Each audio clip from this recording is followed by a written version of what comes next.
നമസ്കാരം, ഞാൻ ഹരിശങ്കർ. നമുക്ക് നമ്മുടെ വൈദ്യുതിയുടെ രണ്ടാമത്തെ ക്ലാസ്സിലേക്ക് കിടക്കാം. അപ്പൊ കഴിഞ്ഞ ക്ലാസ്സിൽ നമ്മൾ സംസാരിച്ചത് നെർവ് സെൽ അല്ലെങ്കിൽ ന്യൂറോൺ എന്ന മേഖലയെ കുറിച്ചാണ്. അപ്പൊ ആ ന്യൂറോൺ എന്ന് പറയുന്ന ഘടകത്തെ ബേസ് ചെയ്തുകൊണ്ടാണ് നമ്മൾ ഇന്നത്തെ ക്ലാസ് ആരംഭിക്കുന്നത്. നമ്മൾ കഴിഞ്ഞ ക്ലാസ്സിൽ പറയുകയുണ്ടായി, ന്യൂറോണിന്റെ അല്ലെങ്കിൽ നാഡീകോശത്തിന്റെ ആക്സോണിനെ ആവരണം ചെയ്തുകൊണ്ട് കാണുന്ന ഒരു അറയെ അല്ലെങ്കിൽ ഒരു ആവരണത്തെ കുറിച്ച്, മൈലിൻ ഷീത്ത് എന്ന് പേരുള്ള ഒരു ആവരണത്തെ കുറിച്ച് നമ്മൾ പറഞ്ഞു. അതിന്റെ ധർമ്മങ്ങൾ നമ്മൾ പറയുകയുണ്ടായി. ശ്വാൻ കോശങ്ങൾ കൊണ്ട് നിർമ്മിതമായ, തലച്ചോറിലും സുഷുമ്നയിലും ബ്രെയിനിലും സ്പൈനൽ കോഡിലും ഒളിഗോഡെൻഡ്രോസൈറ്റുകൾ കൊണ്ട് നിർമ്മിതമായ, വെള്ള നിറത്തിൽ കാണപ്പെടുന്ന, ഷൈനി വൈറ്റ് ഇൻ കളർ എന്ന് തന്നെയാണ് പറയുന്നത്, നല്ല വെള്ള നിറത്തിൽ കാണപ്പെടുന്ന ആവരണത്തെ നമ്മൾ വിളിച്ചു മൈലിൻ ഉറ അല്ലെങ്കിൽ മൈലിൻ ഷീത്ത് എന്ന് നമ്മൾ വിളിക്കാം. ധർമ്മങ്ങൾ പറയുകയുണ്ടായി, ആക്സോണിന് ആവശ്യമായ പോഷക ഘടകങ്ങൾ എത്തിക്കുക, ആക്സോണിനെ പൊതിഞ്ഞ് സംരക്ഷിക്കുക, ആക്സോണിൽ കൂടിയുള്ള ആവേഗത്തിന്റെ സ്പീഡ്, വേഗത വർദ്ധിപ്പിക്കുക എന്നിങ്ങനെയുള്ള ധർമ്മങ്ങൾ നിർവഹിക്കുന്ന ആ മൈലിൻ ഉറയിൽ നിന്ന് അല്ലെങ്കിൽ അതിനെ ബേസ് ചെയ്തുകൊണ്ട് നമുക്ക് പഠിക്കാം. രണ്ട് വാക്കുകളാണ് ഞാൻ നിങ്ങളെ പരിചയപ്പെടുത്തുന്നത്: വൈറ്റ് മാറ്റർ, ഗ്രേ മാറ്റർ.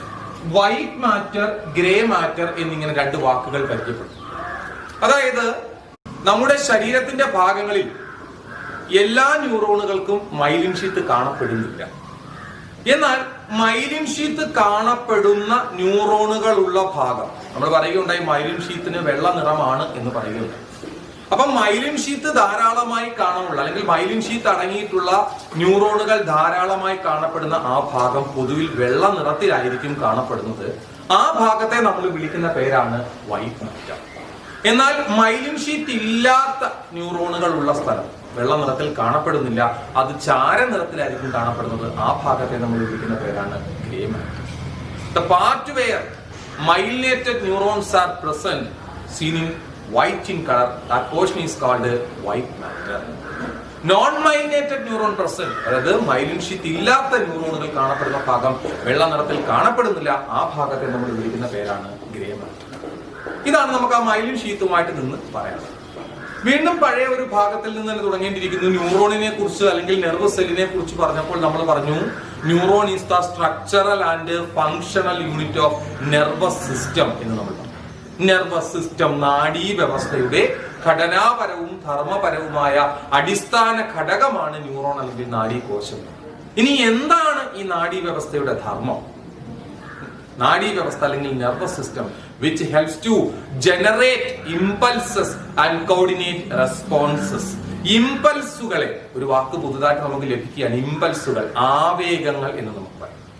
നമ്മുടെ ശരീരത്തിലേക്ക് എത്തുന്ന സ്റ്റിമുലകൾ അല്ലെങ്കിൽ ഉദ്ദീപനങ്ങൾക്ക് അനുസൃതമായി ഇമ്പൾസുകളെ ഉണ്ടാക്കുകയും ആൻഡ് കോർഡിനേറ്റ് റെസ്പോൺസസ്, അതിനനുസൃതമായിട്ടുള്ള പ്രതികരണങ്ങളെ, റെസ്പോണ്ടുകളെ നിയന്ത്രിക്കുകയും ചെയ്യുക എന്നതാണ് നമ്മുടെ നെർവസ് സിസ്റ്റത്തിന്റെ ധർമ്മമായി നമ്മൾ കാണാം. അപ്പൊ നമ്മുടെ ശരീരത്തിൽ നമ്മുടെ പാഠഭാഗത്തിന്റെ പേര് പറഞ്ഞിരിക്കുന്നത് പോലെ സെൻസേഷൻ ആൻഡ് റെസ്പോൺസസ് എന്ന ആ രണ്ട് പ്രവർത്തനങ്ങളെ നിയന്ത്രിക്കുന്നത് നമ്മുടെ നാഡീ വ്യവസ്ഥയാണ്. ആ നാഡീ വ്യവസ്ഥയുടെ ധർമ്മം പറഞ്ഞു, the nervous system which helps to generate impulses and coordinate responses. ഇമ്പൾസുകളെ, ആവേഗങ്ങളെ നിർമ്മിക്കുകയും അതിനനുസൃതമായിട്ടുണ്ടാകുന്ന റെസ്പോണ്ടുകളെ നിയന്ത്രിക്കുകയും ചെയ്യുക എന്നതാണ് നെർവസ് സിസ്റ്റത്തിന്റെ അല്ലെങ്കിൽ നാഡീ വ്യവസ്ഥയുടെ ധർമ്മമായി കാണുന്നത്.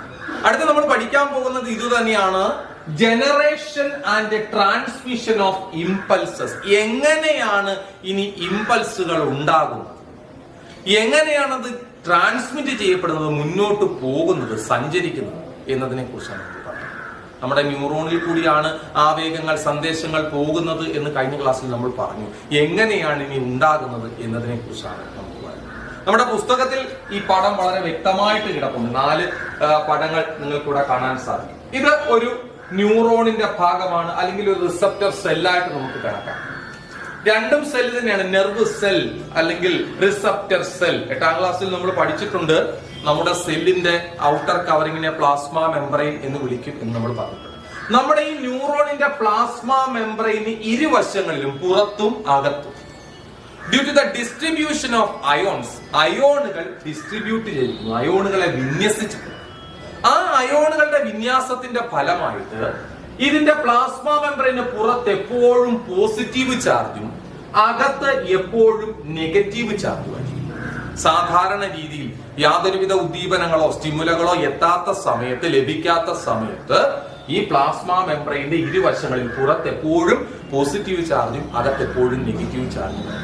എന്തുകൊണ്ടാണ് പുറത്ത് പോസിറ്റീവ് ചാർജ് അകത്ത് നെഗറ്റീവ് ചാർജ് എന്ന് ചോദിച്ചു കഴിഞ്ഞാൽ നമുക്ക് പറയാം, due to the distribution of ions, അയോണുകളെ വിന്യസിച്ചിരിക്കുന്നത് മൂലമാണ് പുറത്ത് പോസിറ്റീവ് ചാർജും അകത്ത് നെഗറ്റീവ് ചാർജും. ഇവിടെ നിങ്ങൾക്ക് കാണാൻ സാധിക്കും, ആദ്യത്തെ പടത്തിനകത്ത് പുറത്ത് പോസിറ്റീവ് ചാർജും അടയാളപ്പെടുത്തിയിട്ടുണ്ട്, അകത്ത് നെഗറ്റീവ് ചാർജും. ഒന്നാമത്തെ പടം. രണ്ടാമത്തെ ഫിഗറിലേക്ക് എത്തിക്കഴിയുമ്പോൾ ഇത്രയും ഭാഗത്ത് നമുക്കൊരു മാറ്റം കാണാൻ സാധിക്കുന്നു. പുറത്തെ പോസിറ്റീവ് എന്നുള്ളത് നെഗറ്റീവ് ആയി പോയി, അകത്തെ നെഗറ്റീവ് എന്നുള്ളത് പോസിറ്റീവ് ആയി പോയി. എന്താണ് അതിന് കാരണം എന്നതിനെ കുറിച്ചാണ് നമുക്ക് പഠിക്കേണ്ടത്. അതായത് ഈ പൊളാരിറ്റിയിൽ, നോർമൽ പൊളാരിറ്റി എന്ന് പറഞ്ഞാൽ പുറത്തെപ്പോഴും പോസിറ്റീവ് ചാർജും അകത്തെപ്പോഴും നെഗറ്റീവ് ചാർജും. എന്നാൽ ഈ അവസ്ഥയിലേക്ക് അതിന്റെ ഏതു ഭാഗത്താണ് ഒരു ഉദ്ദീപനം, ഒരു സ്റ്റിമുല എത്തിച്ചേരുന്നത്, അത് എത്തിക്കഴിയുമ്പോൾ അവിടെ സംഭവിക്കുന്നതാണിത്. പുറത്തെ പോസിറ്റീവ് എന്നുള്ളത് അങ്ങ് നെഗറ്റീവായിട്ട് മാറും, അകത്തെ നെഗറ്റീവ് എന്നുള്ളത് പോസിറ്റീവായിട്ട് മാറും. എന്നാൽ ഈ മാറ്റം ഇറ്റ്സ് എ മൊമെന്ററി ചേഞ്ച് എന്ന് പറയുന്നത് നൈമിഷികമായ മാറ്റമാണ്, നിമിഷ നേരത്തേക്കുള്ള മാറ്റമാണ്. It regain it's normal state. ഇതിന്റെ പഴയ രൂപത്തിലേക്ക്, ദാറ്റ് മീൻസ് പുറത്തെ നെഗറ്റീവ് എന്നുള്ളത് പോസിറ്റീവായിട്ടും അകത്തെ പോസിറ്റീവ് എന്നുള്ളത് നെഗറ്റീവായിട്ടും മാറും. പഴയ രൂപത്തിൽ ഈ രൂപത്തിലേക്ക് അതിനെ എത്തിച്ചേരും.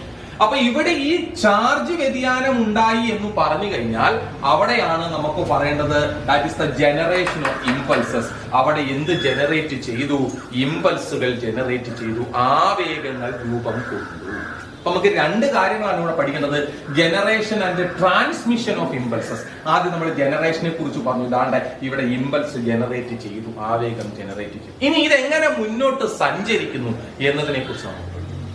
അപ്പൊ ഇവിടെ പറയുകയുണ്ടായി, ഇവിടെ ഒരു ചേഞ്ച് ഉണ്ടായി. എന്ത് ചേഞ്ച് ഉണ്ടായി? പുറത്തെ പോസിറ്റീവ് എന്നുള്ളത് എന്തായിട്ട് മാറി? നെഗറ്റീവായിട്ടും അകത്തെ നെഗറ്റീവ് എന്നുള്ളത് എന്തായിട്ട്? പോസിറ്റീവായിട്ടും. ദാറ്റ് മീൻസ് അവിടെ ആവേഗം അല്ലെങ്കിൽ ഇമ്പൾസ് ഫോം ചെയ്യുന്നു. ഈ മാറ്റത്തിന്റെ പ്രത്യേകതയും നമ്മൾ പറയുകയുണ്ടായി, ഇതൊരു മൊമെന്ററി ചേഞ്ച് ആണ്, ഇതൊരു നൈമിഷികമായ മാറ്റമാണ്, നിമിഷ നേരത്തേക്കുള്ള മാറ്റമാണ്. ഈ മാറ്റം ഇങ്ങനെ നിലനിൽക്കത്തില്ല, ഈ മാറ്റം തിരിച്ചതിന്റെ പഴയ രൂപത്തിലേക്ക് എത്തും. ദാറ്റ് മീൻസ് പുറത്ത് നെഗറ്റീവായിട്ട് മാറിയത് പോസിറ്റീവായിട്ടും അകത്ത് പോസിറ്റീവായിട്ട് മാറിയത് നെഗറ്റീവായിട്ടും മാറും. പക്ഷേ മാറുന്നതിന് തൊട്ടു മുൻപ് ഒരു ചെറിയ പ്രവർത്തനമുണ്ട്. It stimulate its adjacent part. ഇത് ഇതിന്റെ തൊട്ടടുത്ത ഭാഗത്തെ സ്റ്റിമുലേറ്റ് ചെയ്യും. ഇവിടെ നോക്കാം നമുക്ക്, ഈ ഭാഗത്ത് നെഗറ്റീവ് ആണ്, എന്നാൽ ഇവിടെ എല്ലാം പോസിറ്റീവ് ആണ്. ഈ മാറ്റം അതിന്റെ പഴയ രൂപത്തിലേക്ക് മാറുന്നതിന് തൊട്ടു മുൻപ് തൊട്ടടുത്ത ഭാഗത്തെ ഉത്തേജിപ്പിക്കുന്നു, സ്റ്റിമുലേറ്റ് ചെയ്യും. ഇത് സ്റ്റിമുലേറ്റഡ് ആകുന്നതിന്റെ ഫലമായിട്ട് ഉണ്ടാകുന്ന മാറ്റം ഇവിടെ മൂന്നാമത്തെ പടത്തിൽ നമുക്ക് കാണാൻ സാധിക്കും. അതിന്റെ മാറ്റം ഇങ്ങോട്ടും മാറി, ഇവിടുത്തെ നെഗറ്റീവ് എന്നുള്ളത് ഇങ്ങോട്ട് മാറി. കാരണം ഇത് ഇപ്പുറത്തെ ഭാഗത്തെ ഉത്തേജിപ്പിച്ചപ്പോൾ ഇവിടെ എന്തു മാറ്റമാണോ ഉണ്ടായത്, ഇവിടത്തെ ഉണ്ടായ മാറ്റം പറഞ്ഞാൽ പുറത്തെ പോസിറ്റീവ് നെഗറ്റീവായിട്ടും അകത്തെ നെഗറ്റീവ് പോസിറ്റീവായിട്ടും മാറി. ഈ മാറ്റം ഇങ്ങോട്ട് കൈമാറ്റം ചെയ്യും. ഈ മാറ്റം ഇങ്ങോട്ട് കൈമാറ്റം ചെയ്ത് കഴിഞ്ഞാൽ ഉടൻ തന്നെ ഈ ഭാഗം അതിന്റെ പഴയ രൂപത്തിലേക്ക് എത്തിച്ചേരും. മൂന്നാമത്തെ പടത്തിൽ നിങ്ങൾക്ക് കാണാൻ സാധിക്കും, ഇവിടെ വീണ്ടും പുറത്ത് പോസിറ്റീവായി, പക്ഷേ തൊട്ടടുത്ത ഭാഗം എന്തായി? നെഗറ്റീവായി. ദാറ്റ് മീൻസ് ഇവിടെ ഉണ്ടായിരുന്ന ഇമ്പൾസ് അല്ലെങ്കിൽ ആവേഗം മുന്നോട്ട് സഞ്ചരിച്ചു. ഇപ്പൊ ഇങ്ങോട്ട് ഇതേ പരിപാടി വീണ്ടും ഇവിടെ നടക്കുന്നു. ഇതും ഒരു മൊമെന്ററി ചേഞ്ച് ആണ്, നിമിഷ നേരത്തേക്കുള്ള മാറ്റം. ഈ മാറ്റവും അതിന്റെ പഴയ രൂപത്തിലേക്ക് എത്തിച്ചേരുന്നതിന് മുൻപ് അതിന്റെ തൊട്ടടുത്ത ഭാഗത്തെ സ്റ്റിമുലേറ്റ് ചെയ്യുകയും അതിന്റെ ഫലമായിട്ട് ഇവിടെ നോക്കാം, നാലാമത്തെ പടത്തിനകത്ത് ആ രൂപം ഇങ്ങോട്ട് മാറി, ഇപ്പുറത്തോട്ട്. അപ്പം ആദ്യം ഈ എൻഡിൽ ഫോം ചെയ്ത ഇമ്പൾസ് നമ്മുടെ ഫിഗർ അവസാനിക്കുമ്പോൾ ഈ എൻഡിലേക്ക് നീക്കം ചെയ്തു. അതാണ് ഇവിടെ നമ്മൾ പറഞ്ഞിരിക്കുന്നത് generation and transmission of impulse. നമ്മൾ പറയുകയുണ്ടായി, നമ്മുടെ nervous system control and coordinate ചെയ്യുന്നു. എങ്ങനെ? നമ്മുടെ nervous system that helps to generate impulses and coordinate responses through impulses. എന്തിൽ കൂടി തന്നെയാണ്? ഇമ്പൾസിൽ, ആവേഗങ്ങളിൽ കൂടി തന്നെയാണ്. ഇനി എങ്ങനെയാണ് ഈ ഇമ്പൾസുകൾ സഞ്ചരിക്കുന്നത്? As in the form of electric charges. Electric charges വൈദ്യുത തരംഗങ്ങളുടെ രൂപത്തിലാണ് നമ്മുടെ ന്യൂറോണിൽ കൂടി ഈ ആവേഗങ്ങൾ അല്ലെങ്കിൽ ഇമ്പൾസുകൾ സഞ്ചരിക്കുന്നത്. പോസിറ്റീവ് നെഗറ്റീവ് എന്ന് പറയുന്നത് വൈദ്യുത ചാർജുകളാണെന്ന് നമ്മൾ പഠിച്ചു. വേറൊരു രൂപത്തിലല്ല, വൈദ്യുത ചാർജുകളുടെ രൂപത്തിൽ കൂടി മാത്രമാണ് ഇത് സഞ്ചരിക്കുന്നത്. അപ്പൊ ഒന്നുകൂടെ പറയുന്നു, ആദ്യം നമ്മൾ പറഞ്ഞത് എന്താണ് ഗ്രേ മാറ്റർ, എന്താണ് വൈറ്റ് മാറ്റർ എന്നാണ്. വൈറ്റ് മാറ്റർ എന്ന് പറഞ്ഞു കഴിഞ്ഞാൽ നമ്മൾ പറഞ്ഞു നമ്മുടെ നെർവസ് സിസ്റ്റത്തിന്റെ ഭാഗമായിട്ടുള്ള, നെർവസ് സിസ്റ്റത്തിന്റെ ഫണ്ടമെന്റൽ യൂണിറ്റ് ആയിട്ടുള്ള ന്യൂറോണിന്റെ നീളമുള്ള ശാഖ, അതിനെ നമ്മൾ വിളിച്ച പേരായിരുന്നു ആക്സോൺ. ആക്സോണിനെ ആവരണം ചെയ്തുകൊണ്ട് കാണപ്പെടുന്ന ശ്വാൻ കോശങ്ങൾ കൊണ്ട് നിർമ്മിതമായ മൈലിൻ ഷീത്ത്, നല്ല വെള്ള നിറമാണ് അതിനെന്ന് പറഞ്ഞു. ആ മൈലിൻ ഷീത്ത് ഉള്ള ന്യൂറോണുകൾ ധാരാളമായി കാണപ്പെടുന്ന ഭാഗം വെള്ള നിറത്തിൽ കാണപ്പെടുന്നു. ആ ഭാഗത്തെ നമ്മൾ വൈറ്റ് മാറ്റർ എന്നും, എന്നാൽ മൈലിൻ ഷീത്ത് ഇല്ലാത്ത ഭാഗം വെള്ള നിറത്തിൽ കാണപ്പെടുന്നില്ല, ആ ഭാഗത്തെ നമ്മൾ ഗ്രേ മാറ്റർ എന്നും വിളിച്ചു. തലച്ചോറിന്റെ ഭാഗങ്ങളിലെല്ലാം വൈറ്റ് മാറ്ററും ഗ്രേ മാറ്ററും ഉണ്ട്. അത് നമുക്ക് ബ്രെയിനിനെ കുറിച്ച് പഠിക്കുന്ന സമയത്ത് അവിടെ വിശദമായിട്ട് നമുക്ക് സംസാരിക്കാം. പിന്നീട് നമ്മൾ സംസാരിച്ചത് നെർവസ് സിസ്റ്റത്തെ കുറിച്ചായിരുന്നു. എന്താണ് നെർവസ് സിസ്റ്റത്തിന്റെ ഫംഗ്ഷൻ എന്ന് ചോദിച്ചപ്പോൾ നമ്മൾ പറഞ്ഞു it helps to generate impulses and coordinate responses. നമ്മുടെ ശരീരത്തിലേക്ക് എത്തുന്ന ഉദ്ദീപനങ്ങൾക്കനുസരിച്ച് ആവേഗങ്ങളെ രൂപപ്പെടുത്തുകയും അതിനനുസരിച്ചുണ്ടാകുന്ന പ്രതികരണങ്ങളെ നിയന്ത്രിക്കുകയും ചെയ്യുക എന്നതാണ് നമ്മുടെ നാഡീവ്യവസ്ഥയുടെ ധർമ്മമായിട്ട് നമ്മൾ കണക്കാക്കുന്നത്. നമ്മൾ നേരത്തെ പഠിച്ച ഈ ന്യൂറോണൊക്കെ നമ്മുടെ നാഡീവ്യവസ്ഥയുടെ ഭാഗങ്ങളാണ്. നാഡീവ്യവസ്ഥയെ കുറിച്ച് വിശദമായിട്ട് അതിന്റെ ക്ലാസിഫിക്കേഷനെ കുറിച്ചൊക്കെ നമ്മൾ തുടർന്നുള്ള ക്ലാസ്സുകളിൽ നമുക്ക് സംസാരിക്കാം.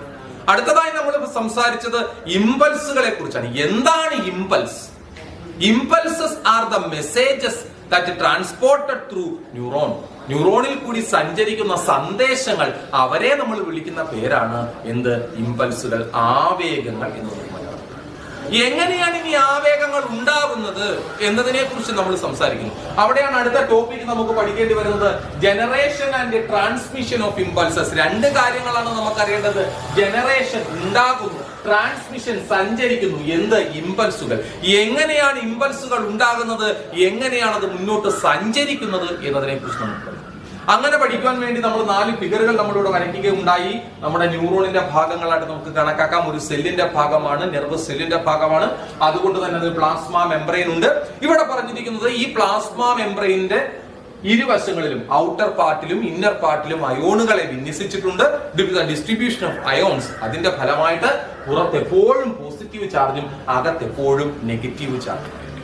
അതാണ് അതിന്റെ നോർമൽ പൊളാരിറ്റി. എന്നാൽ ഈ പൊളാരിറ്റിയിൽ മാറ്റം ഉണ്ടാകുന്നു. എങ്ങനെ മാറ്റം ഉണ്ടാകുന്നു? when the stimuli become evoked, അല്ലെങ്കിൽ ഒരു സ്റ്റിമുലേ അവിടേക്ക് എത്തിക്കഴിയുമ്പോൾ ആ പുറത്തെ പോസിറ്റീവ് എന്ന ചാർജ് എന്തിന്റെ രൂപത്തിലേക്ക്? നെഗറ്റീവ് ആയിട്ടും അകത്തെ നെഗറ്റീവ് എന്തിന്റെ രൂപത്തിലേക്ക്? പോസിറ്റീവിന്റെ രൂപത്തിലേക്കും.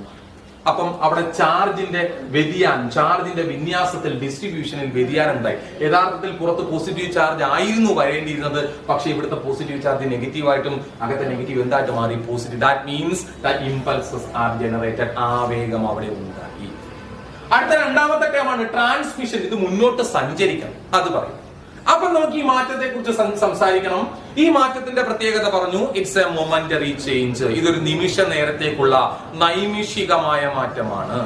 It's regain it's normal state. ഇത് ഇതിന്റെ പഴയ രൂപത്തിലേക്ക് എത്തിച്ചേരും. പക്ഷേ എത്തിച്ചേരുന്നതിന് മുൻപ് പുള്ളിക്കാരൻ ഒരു കാര്യം കൂടി ചെയ്യുമെന്ന് പറഞ്ഞു. It stimulate its adjacent part. ഇത് ഇതിന്റെ തൊട്ടടുത്ത ഭാഗത്തെ എന്ത് ചെയ്യുന്നു, അല്ലെങ്കിൽ തൊട്ടടുത്ത ആ ഇലക്ട്രിക് ചാർജിനെ എന്ത് ചെയ്യുന്നു? സ്റ്റിമുലേറ്റ് ചെയ്യും. തൊട്ടടുത്ത ഇലക്ട്രിക് ചാർജ് സ്റ്റിമുലേറ്റഡ് ആയി കഴിഞ്ഞാൽ നമുക്ക് അറിയാം ഇവിടെ എന്തു മാറ്റമാണോ ഉണ്ടായിരുന്നത് അത് ഇങ്ങോട്ട് മാറും. ഇയാൾ പഴയ രൂപത്തിലാവുകയും ചെയ്തു. ആ മൂന്നാമത്തെ പടത്തിനകത്ത് നമുക്ക് കാണാൻ സാധിക്കുന്നു. ഈ രണ്ടാമത്തെ പടത്തിൽ ഇവിടെ ആയിരുന്നു നെഗറ്റീവ്, പക്ഷേ അത് ഇങ്ങോട്ട് മാറി. ഇത് മാറിക്കഴിഞ്ഞപ്പോൾ മുൻപുള്ള ഭാഗം പഴയ രൂപത്തിലേക്ക് മാറി. പുറത്ത് പോസിറ്റീവും അകത്ത് നെഗറ്റീവും. ഇത് വീണ്ടും നടക്കും. As this process proceeds, ഈ പ്രവർത്തനം തുടർച്ചയായിട്ട് നടക്കുന്നതിന്റെ ഫലമായിട്ട് the impulses are transmitted through neuron. ഇമ്പൾസുകൾ എന്തിൽ കൂടി മുന്നോട്ട് സഞ്ചരിക്കുന്നു? ന്യൂറോണുകളിൽ കൂടി മുന്നോട്ട് സഞ്ചരിക്കുന്നു. ഈ ഭാഗം പറഞ്ഞുകൊണ്ട് തന്നെയാണ്, അല്ലെങ്കിൽ ഈ ഭാഗം പഠിച്ചെങ്കിൽ മാത്രമേ നമുക്ക് ഇനി അടുത്ത ഭാഗം, കാരണം കഴിഞ്ഞ ക്ലാസ്സിൽ നമ്മൾ പഠിക്കുകയുണ്ടായി ന്യൂറോൺ എന്ന് പറയുന്ന സാധനം ഒരു നെർവ് സെല്ലാണ്. അതൊരു സെല്ലാണ്, മൈക്രോസ്കോപ്പിക് സ്ട്രക്ചർ ആണ്. അതുകൊണ്ട് ഒരെണ്ണത്തെ കൊണ്ട് മാത്രം നമ്മുടെ ശരീരത്തിൽ ഒരു പരിപാടിയും നടക്കത്തില്ല. ദീസ് ആർ ഇന്റർ കണക്റ്റഡ്, പരസ്പരം കണക്റ്റഡ് ആണ്. അപ്പം മെസ്സേജുകൾ പരമാവധി ചെന്ന് നിൽക്കുന്നത് ഒരു ന്യൂറോണിന്റെ എൻഡ് ആയിട്ടുള്ള സിനാപ്റ്റിക് നോബിലാണ്. കഴിഞ്ഞ പാഠഭാഗത്തിൽ അല്ലെങ്കിൽ കഴിഞ്ഞ ക്ലാസ്സിൽ നമ്മൾ പടം വരച്ചു പഠിച്ചപ്പോൾ അവിടെ സിനാപ്റ്റിക് നോബ് നമ്മൾ ലേബൽ ചെയ്ത് പഠിച്ചതാണ്. അതിനപ്പുറത്തേക്ക് പിന്നെ സ്ഥലമില്ല. പിന്നെ അന്നേരം നമുക്ക് പഠിക്കേണ്ടത് എങ്ങനെയാണ് ഒരു ന്യൂറോണിൽ നിന്ന് അടുത്ത ന്യൂറോണിലേക്ക് ഇമ്പൾസുകൾ പോകുന്നത് എന്നതിനെ കുറിച്ച്. അത് നമുക്ക് അടുത്ത ക്ലാസ്സിൽ വിശദമായിട്ട് സംസാരിക്കാം.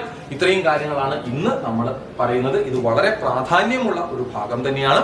അതുകൊണ്ട് നമ്മുടെ പുസ്തകത്തിനകത്ത് ഈ പടവും അതിന്റെ തൊട്ട് താഴെ ഈ പടത്തിന് മുകളിലും താഴെയുമായിട്ട് ഇതിന്റെ എക്സ്പ്ലനേഷനും ഞാനിപ്പോ ഈ പറഞ്ഞ എക്സ്പ്ലനേഷനും വളരെ വിശദമായിട്ട് കിടപ്പുണ്ട്. അത് വായിച്ചു നോക്കുക, നല്ല രീതിയിൽ അത് വായിച്ചു മനസ്സിലാക്കുക. മുൻപുള്ള ആ ന്യൂറോണിന്റെ ഫിഗറും കാര്യങ്ങളും എടുത്തു വെച്ച് വേണം ത്രൂ ഔട്ട് ആയിട്ട് ഒരു കാര്യം പഠിക്കുമ്പോൾ അത് മുൻപുള്ള ഭാഗങ്ങളുടെ കണ്ടിന്യൂവേഷൻ ആണ് നമ്മൾ ഇനി അങ്ങോട്ട് പഠിക്കുന്ന കാര്യങ്ങളെല്ലാം തന്നെ. അതുകൊണ്ട് കൃത്യമായിട്ട് നമുക്ക് കിട്ടുന്ന ക്ലാസ്സുകൾ കൃത്യമായിട്ട് അത് മനസ്സിലാക്കി അത് മുന്നോട്ട് പഠിച്ചു പോവുക. തൽക്കാലം നമുക്ക് ഇന്നത്തെ ക്ലാസ് നമുക്കിവിടെ അവസാനിപ്പിക്കാം.